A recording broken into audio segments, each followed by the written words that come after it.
titrək duyulur ətrin.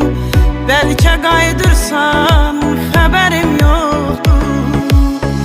Baharın ətri tək duyulur ətrin. Bəlkə qaydırsan, xəbərim yoxdur.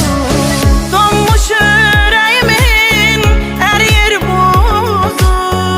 Bu yolda tutmuşam ay yılduzu. Gördüyüm rüyaya tapmışam yozu. Bəlkə qaydırsan, xəbərim yoxdur. Aylar dolandı, illər oldu. Yağdı yağmurlar, seller oldu. Solan çiçəkdən xəbərim yoxdur.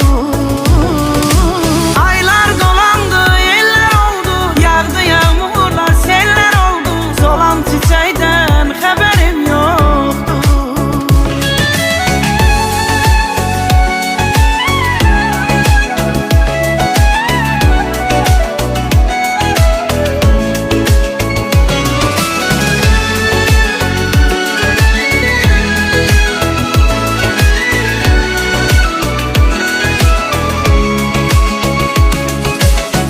Aylar axarımda aparır qəmi.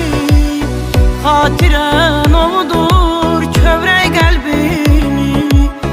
Baharda qayıdan durnalar kimi.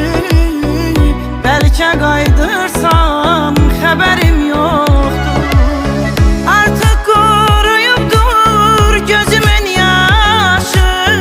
Bahara çevrilib könlümün qışı. Atıb ürəyimdən qoyduğum daşı. Bəlkə qaydırsan, xəbərim yoxdur. Aylar dolandı, illər oldu. Yağdı yağmurlar, seller oldu. Solan çiçəkdən xəbərim yoxdur.